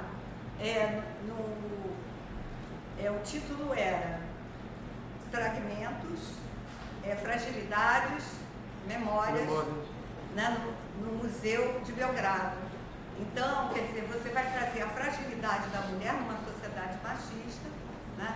E o vermelho que aparece, né, é o vermelho da paixão, que muitas vezes ela não consegue controlar, mas é o vermelho também da raiva. Tem uma hora que ela leva uma bufetada e o dente cai, né, e tem o suminho do sangue. Aquilo me bateu, né, o ódio que ela tem, mas ela, subserviente, ela não dá o outro taça dele, né? Ela engole aquele sanguinho. Então, é o vermelho da raiva que está escrito, inclusive, no poema, né? E me bateu assim, semáforo, né? O sinal dela está fechado, né, para a sociedade. Uma sociedade sexista, machista, que não dá voz a ela, né? Então, quando ela morre fatalmente, né? Não sei, até a gente discutiu, né, João? Eu achei que ela estava atropelada no chão. Ele disse, não, ela está cantando, mas quando ela está cantando, ela está no céu, né? Aí eu também queria saber, porque não ficou claro. Quer dizer, a libertação, né, o final abriu quando ela morreu, quer dizer, né? Então fica toda essa questão. E é uma narrativa, né, sobre um passeio, eu até li isso numa das críticas, um passeio sombrio sobre uma vida de uma mulher que não teve voz, né, para se expressar, para ir contra o pai, né? O pai, quando ela fica doente, fala, ela tem aquela doença. Todo mundo já percebe qual é a doença, os preconceitos todos, não é? Então, eu acho que é uma questão social também, né? É o mundo das sombras. Mas o Eli, né, tira da sombra. Ela é quase um fantasma quando ela morre, né? E há um texto do rapaz que trabalha a assombração da história. Então, assombrar, né? Até a palavra o a como prefixo de negação, quer dizer, tirar da sombra. E ele tira da sombra, quer dizer, há todo um jogo de luz e sombra e também a melodia do filme, que é tão importante, né? E aí, agora eu deixo vocês, cineastas, responderem as nossas dúvidas. Antes de vocês responderem, eu queria puxar um gancho com o da Carmen e puxar o gancho até com o da Vanessa da discussão que a gente estava tendo ontem com o Vou Mudar a Cozinha. Então vai ser já uma pergunta gigante. Ontem, a grande discussão foi a questão do filme colorido, desse jogo de luz e afim.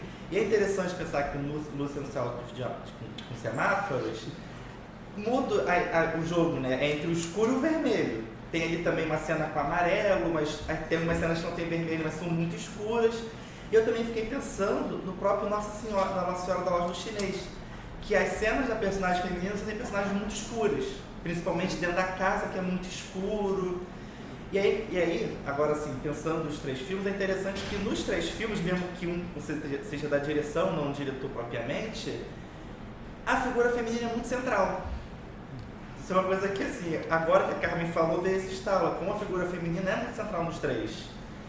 E como nos 3 tem esse jogo de sombra que a figura feminina, de uma maneira, tá no escuro e sai. Claro, cada uma a sua maneira, ou cada jogo de sombra de sua maneira. Sai em termos. Sai em termos. Você saiu pro céu, né? Saiu Na pro Terra céu. não teve jeito. Mas eu fiquei pensando, no Da Lúcia, por exemplo, tem essa transição eu acho muito bonita, que sai do vermelho e vai para uma cor mais clara, vamos dizer assim. Aquela última cena dela cantando é como se estivesse no branco, no azul. Então transiciona um pouco desse vermelho que ela fala que é raiva, eu vejo às vezes muito como violência, que é aquelas cenas muito que parece que ela tá apanhando da violência mesmo. Então, o que eu queria muito saber é, assim, foi o que eu falei com você hoje quando estava vindo para cá, né, que eu falaria que você é um cinema poesia, não, uma imagem poesia, mas não nesse sentido muito do Deleuze, mas uma imagem da poesia mesmo, como se cada imagem tivesse sendo escrito um próprio texto. E agora eu consigo ver isso nitidamente nos 3 filmes, assim, como se isso fosse... Aí foi o que eu falei ontem, a gente vê 2 filmes, a gente começa a achar coisas paralelas, agora eu consigo virar você e falar assim, acho que você... É como se fosse um traço que você vai deixando rastros nas suas obras. Mas a palavra é muito importante nos filmes. Então, Sim. uma outra pergunta. Você escreve primeiro esses textos que são pura poesia ou você filma depois? Muito obrigado pelas palavras. Eu vou começar pelo fim, mas antes vou responder à questão das palavras. Para mim é muito difícil, foi muito difícil eu ganhar coragem para me usar na coisa da escrita. Porque eu sempre escrevi, mas eu nunca me classifiquei como escritor ou qualquer forma poética. Era mesmo só um apoio visual, porque eu precisava de um leitmotiv para filmar, para ganhar cenas. Mas depois fui descobrindo que eu precisava de me divertir também enquanto preparava os filmes. E eu descobri nessa forma de escrever, porque no fim e ao cabo eu sempre tentei escrever um guião formal, mas não saíam textos poéticos e eu começava a ficar preocupado. Eu disse, como é que eu vou filmar? Não estou a elaborar um filme, estou a elaborar um texto, e como é que eu vou implementar isso em filme? Como é que eu vou transportar essa narrativa? Mas também pensei que o cinema começou mudo e eu estou a começar agora, também vou começar como o cinema começou, que é a questão das cartelas, do texto. Então deu uma ideia do texto. Eu peço muitas desculpas pelas legendas, estão muito pequenas, mas eu como Lúcia tenho a ambição de criar um projeto de livro, um livro fotográfico, e aí talvez o texto seja mais bem compreendido, porque realmente às vezes o texto é muito pequeno e não dá muito tempo para... Mas no computador, eu sugeriria que aumentasse um pouquinho a letra, se não tiver alguma coisa e que deixasse mais um tempo para o espectador refletir. No computador é fácil, eu aumentei a letra, porque eu já estou deixando mal. Sim, dá para colocar os poemas e fiquei pensando depois neles. Porque o teu cinema é um cinema, como a Ana Miranda disse, um cinema cabeça. Você não percebe na hora, você tem que combinar a ideia, pensar, para depois falar alguma coisa. Mas a ideia e aí original... fica muito pouco tempo para a gente pensar, né? Mas a ideia original do Eri era fazer primeiro isso que ele quer fazer agora no final. Ele queria fazer um filme fotográfico. Na verdade, tu querias fazer uma coisa que tinhas as imagens com os poemas. Ou seja, ele queria fazer fotografia por fotografia, não um filme corrido. Agora vai fazer o filme que ele queria, provavelmente. Sim, agora vai ser o projeto inicial. Ideal. Mas quanto ao texto e ao final, mesmo no Nossa Senhora, a questão da filha, é uma coisa que eu nunca escrevo. Eu nunca defino o que é que aconteceu com a filha, se foi abusada pelo pai. É uma coisa que eu também... Porque eu gosto da sugestão, do gossip, da fofoca. O que é que será que aquilo foi? O que é que fica aberto? Porque nós temos essa questão também do funeral, quando morre alguém, morreu de quê? Morreu de doença. E eu gosto dessa procura de quem cria a melhor versão das histórias. Então eu gosto também de deixar no filme ver o público criar a melhor versão das próprias histórias. Mas nesse caso foi muito interessante, e vou entrar já na questão da coisa feminina, que eu anteriormente, o filme foi feito com uma exposição, uma exibição coletiva, que eu citei ontem também o Fucking Globo, mas que eu tinha feito um filme prévio, ali na Baixa, também sempre ali, com três raparigas, duas raparigas, de fato, neste caso são mesmo raparigas, são trabalhadoras de sexo, para ser mais correto. Yeah. Nós em Angola, infelizmente, o termo não tem a mesma definição. Eu estou ainda rapariga é aquilo que você disse. A mudar. Mas nesse caso Mas então, no caso, eu trabalhei muito com elas três e eu queria fazer um documentário, uma coisa mais formal, aquela coisa com depoimento, mas depois eu vi que seria uma coisa muito forçada. Eu estar a puxar os sentimentos dela, depois para me aproveitar para um objetivo audiovisual que eu só estava a experimentar de facto uma estética. Então não seria justo eu estar a usá-las para estar a criar esse imaginário para mim, para satisfação pessoal ou envaidecimento estético.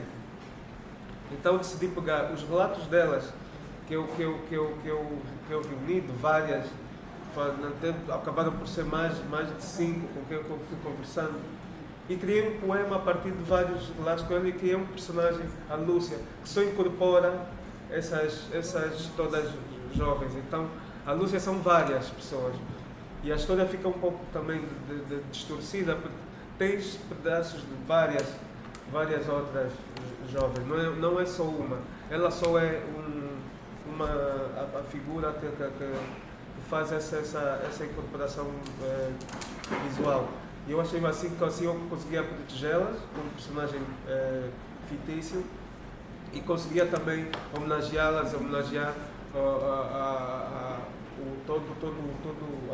aquela vida dura que é aquela situação que elas viviam na altura.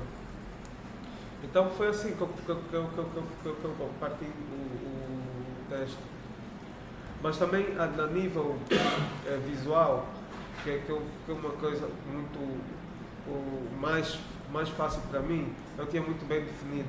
Mas eu, para a parte de trabalhar com ela, com a Maura, a atriz, eu chamei a Gretel, que é uma cineasta cubana, que colaborou connosco, que me deu suporte para conversar melhor com ela e ter esse contacto mais feminino com ela. Mas foi na Maura também, a trabalhar com a Maura, que eu descobri que me interessava mais escrever sobre mulheres, porque eu não conheço nada. Eu gosto de escrever coisas para me descobrir, eu gosto de criar complexidades, nuances complexas para mim próprio. Escrever sobre um homem, para mim, é muito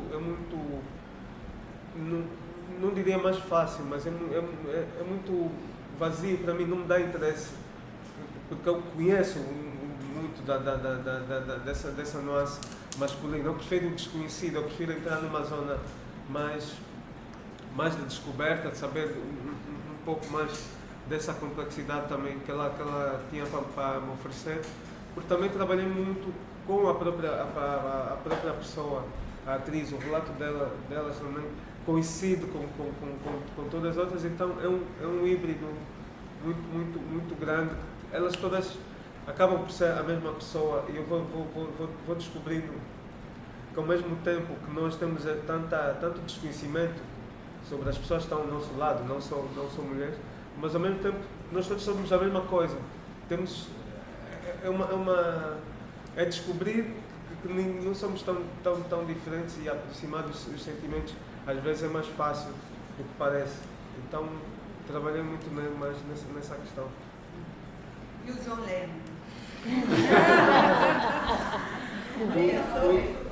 Obviamente, só pelo John Lennon, pelos Beatles, mas também a Lúcia, tem o primeiro filme do Almodóvar, é do personagem Lúcia, que também transfigura-se.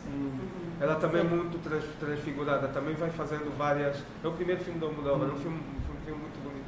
Ela também vai sendo várias pessoas, também achei interessante. E no Céu com os Semáforos também tem muito da abordagem da própria definição do sinal vermelho. Quando ela para, a paragem é que faz com que comece aquela ronda exaustiva da vida. Mas também tem a questão cromática, que é as próprias indeterminações da vida. Porque tu nunca sabes quando é que vais encontrar o sinal vermelho. Tu estás a caminhar de carro e pode ser um momento em que tu queres passar, obrigam-te a parar.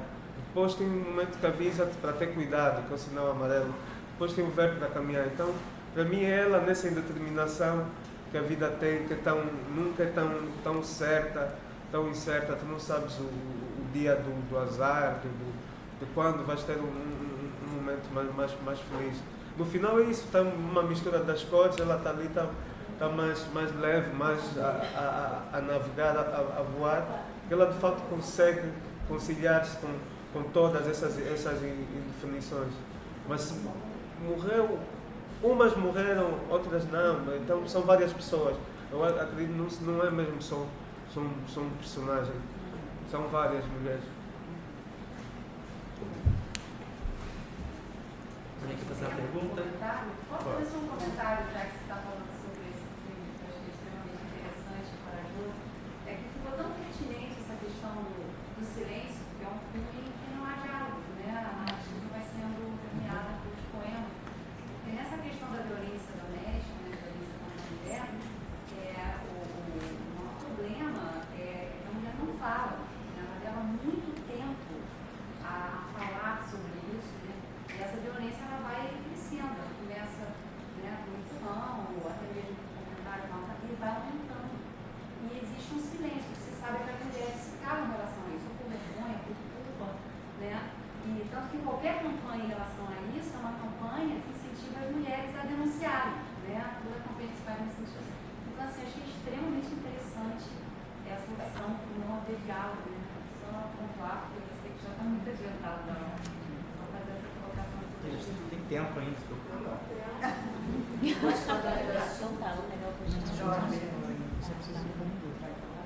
Posso esclarecer?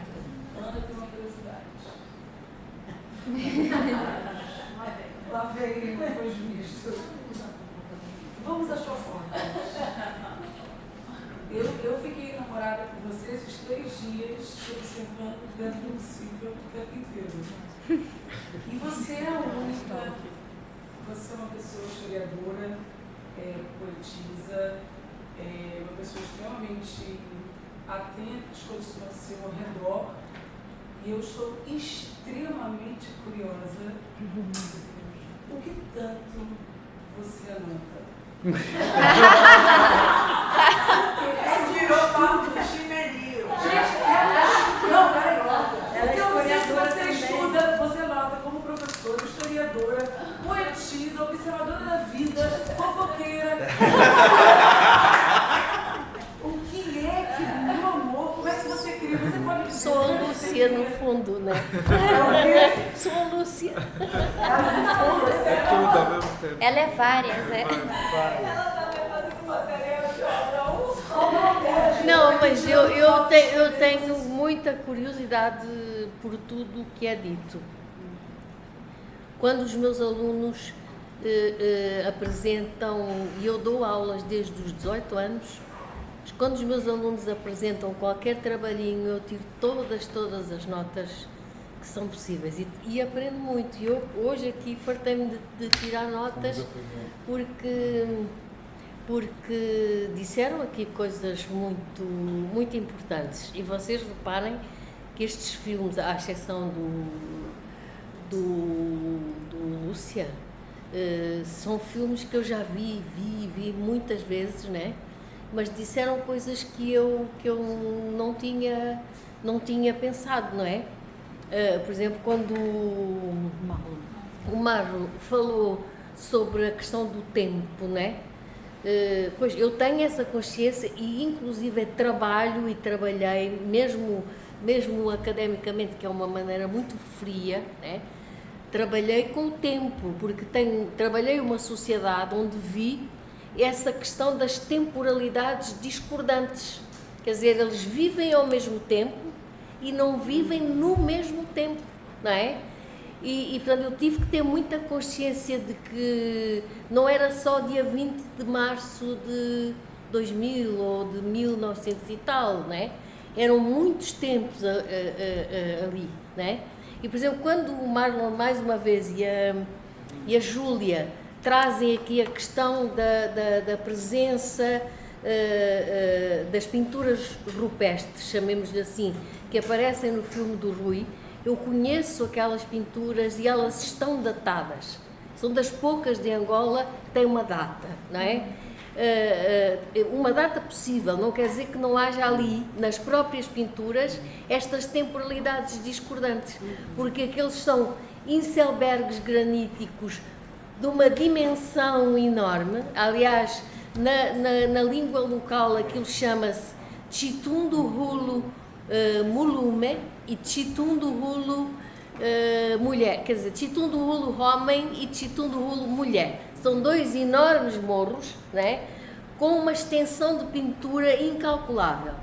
E mesmo cada uma daquelas... Aí não tem boi, Marlon.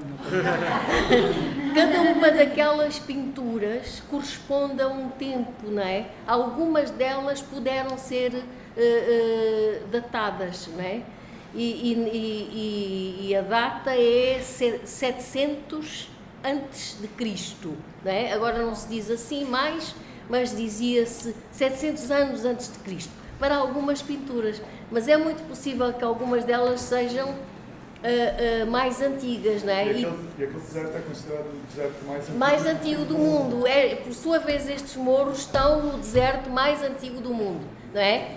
Por sua vez, o filme estava a passar-se num dos países mais recentes do mundo. Naquela altura era novo o país, não é? Portanto, todas estas questões, eu tive que tirar muitas notas porque eles levantaram questões. Então anote aí, eu adoro você. E já tive isso, pronto. E tu tens um plano mais segura para mim sempre. Se a gente precisar assistir esse filme, professora, vou colocar, adaptado, claro. Não é a minha área de trabalho, quer dizer, eu saí da minha área de conforto, trabalho com autoria, escrita pela professora, e literatura africana de língua portuguesa, mas cinema, especificamente não. Então, ele pode colocar uma calda a carne, e por isso que eu estou participando mais como aprender. E fiquei bastante encantada com o que eu aprendi nesses dias. Eu querendo assistir o filme, passava no meu salão, conversar com o meu salão sobre filmes de conceito, que não está no circuito, onde eu vejo, como eu vejo, o que eu vou dizer, o que eu vou achar, eu vejo, você tem que ter assim, é bom, tem que pagar no stream, e como é que é? Como é que a gente faz assim na cultura? Como é? Tem que fazer o Angola Flix. Não, aqui ainda o nosso sistema de distribuição ainda é um pouco arcaico. Sim. Agora o ar-condicionado está na plataforma MUBI. O ar-condicionado. Já saiu. É uma luta nossa, né? Queremos... Pronto, é mais simples. Eu deixo Vai ser mais rápido. Nós damos todos os links. Mas há alguns dos curtas no site. Tem alguns dos curtas no site. Tem, e nós queremos sistematizar isso para o acesso ser mais fácil. Realmente hoje, nos dias de hoje, já não se justifica, não temos isso tão organizado. Idealmente, a divisão de distribuidoras, sales agents, coisas assim, mas não temos ainda. Vamos organizar-nos para isso até lá, o primeiro domingo. Eu lembrei da Lúcia, a australopiteca, a mãe Precisamos de cerveja? Sai daqui assim, Para casa são muito Até porque eles deram isso, não estavam a ouvir a canção dos livros. Alguma pergunta de alguém? Não. Alguém tem alguma dúvida? Comentário? Tem bastante tempo.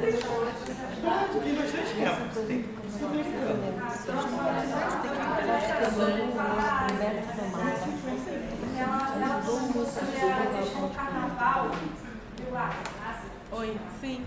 Você comentou sobre a questão do carnaval e aí você falou sobre um olhar antropológico, né? Uma provocação sobre como a gente recebe, né, essas imagens do carnaval da Vitória. E eu fiquei pensando, na verdade, quanto essa provocação sobre o olhar antropológico também está na produção do Rui, né? Assim, ler a obra do Rui é um exercício de ressignificar a nossa forma de olhar para aquelas culturas, né?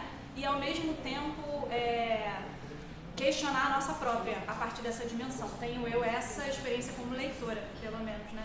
E aí eu achei a sua fala muito pertinente, compartilhar uma breve história. Eu trabalho com música, trabalhei muitos anos no carnaval e eu tive uma experiência de um grupo da Universidade de Londres vir para o Brasil fazer uma vivência com o nosso bloco e era um professor da universidade de lá e alguns amigos meus ficaram um bocado incomodados pela abordagem e eu não consegui entender o que os incomodava na abordagem desse grupo que veio de fora.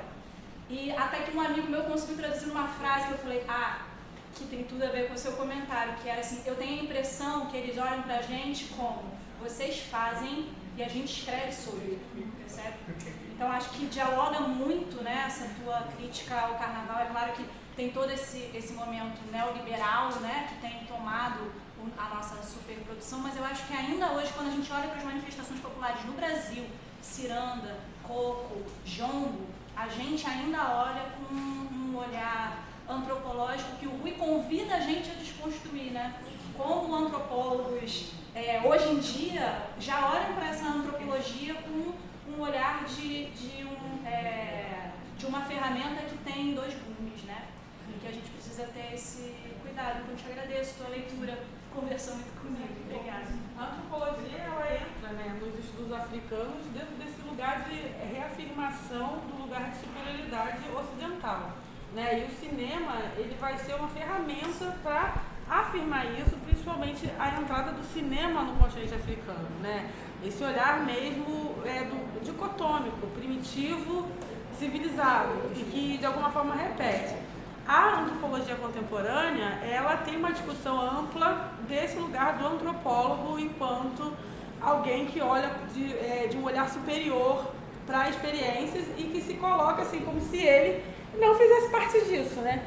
E isso é um comportamento muito comum nesse modelo civilizatório ocidental, que tem uma experiência única de um sujeito anglo-europeu colocada como verdade universal para todas as demais experiências. Então eu acho que os cineastas africanos, mas não só, os artistas africanos de maneira geral, eles tentam romper isso, né? Porque ao mesmo tempo que a antropologia ela é importante, ela também é um signo racista, um signo, né, de desumanização, um signo colonial. Então eu acho que a ressignificação pelas linhas da arte, ela está ali também num processo de consciência desses sujeitos autodeterminados, autônomos de si, que olham para o mundo e entendem que o cinema é uma chave de leitura também, que pode ser feita a partir de outros pluriversos de centralidade. Não mais aquele universo, mas sim um pluriverso. Então, as duas obras, para mim, elas são obras de cutucadas, assim, né? Olha, a gente também pode ter um olhar que flerta com a antropologia enquanto ciência, mas a gente está falando agora de uma centralidade em que nós somos efetivamente o centro, porque afinal, para todo periférico, o centro é a periferia. Então, acho que nesse sentido, esse diálogo, essa sua percepção, ela tá coerente, assim.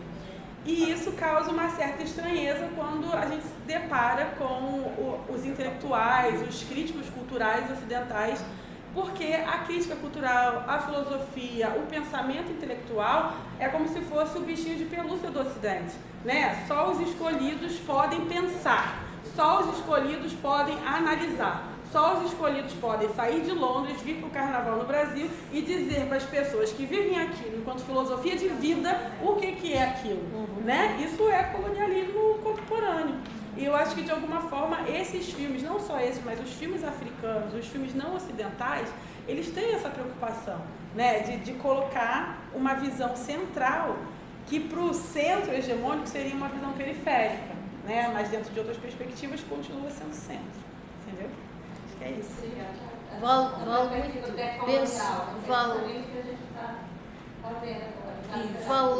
Vale muito a pena.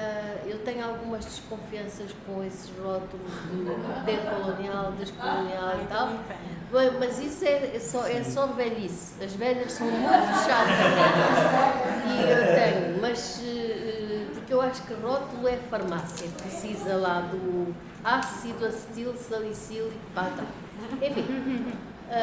Mas eu acho que vale muito a pena ler e ler em separado o mesmo livro do Rui Duarte de Carvalho, um só publicado em Angola, livro de ensaio, e outro depois revisto e aumentado e publicado, já citando ali a Algemira, publicado descronologicamente, isto é ao contrário, do hoje para o antigo, e olhar bem o título. Ele, quando publica o livro em Angola, ele publica, o livro chama-se O Camarada, a Câmara e a Escrita. E depois, mais tarde, ele publica a Câmara, a Escrita e a Coisa Dita. É muito importante olhar esta diferença, porque isto marca, não só o número de textos aumenta exponencialmente, não é? A cronologia também aumenta, mas nos mostra dessa que falou aqui a nossa avezinha com muita propriedade, esse questionamento permanente que ele tinha e uma certa raiva a essa antropologia, etnografia, essa teoria ocidental, chamemos-lhe assim, que nós muitas vezes não temos filtros e adotamos com maior, quer dizer, sentamos-nos confortavelmente nelas porque somos modernos a dizer, não, eu a partir de hoje sou descolonial. E eu não digo decolonial porque acho que o des-angolano e moçambicano, desconsegui, etc., é muito mais giro. E, portanto, eu a partir de hoje sou descolonial e, portanto, tudo o que eu disser é muito bom. Não é. Não é. Paula, tiraram essa, decolonial. Eu sei. Pois eu pós-colonial, decolonial, descolonial. Tem um contra-colonial. Pois, sim, etc. É tudo. Mas vale muito a pena porque mostra realmente esse esforço que ele fez, né, para, como disse a nossa colega, para descolonizar o olhar, descolonizar a antropologia, não é? Ele dizia muitas vezes, eu quero escrever um livro sem notas de rodapé. Tenho as minhas limitações, mas eu quero chegar a um momento em que eu vou escrever um livro sem notas de rodapé. E conseguiu, né? Mas esses dois, que são o mesmo, né, têm esse traço grande desse desconforto, dessa incomodidade, não é? Eu não digo que nós rejeitemos aquilo que o Ocidente tem de bom e que os pensadores ocidentais nos trouxeram. Eu delicio-me quando leio Jean-Yves Modinet, não é? A forma como ele lê Foucault, não é? Ele lê Foucault de uma maneira que eu, se ficasse só no Foucault, não conseguia ler como ele lê, não é? Portanto, ele é, de certa maneira, um filtro que para mim foi extraordinariamente importante. Não vamos agora só rejeitar toda a teoria, mas o que é importante é deixar instalar esse conflito permanente e esse questionamento permanente. E aí o Rui foi uma pessoa que se questionou até ao fim da vida, não é?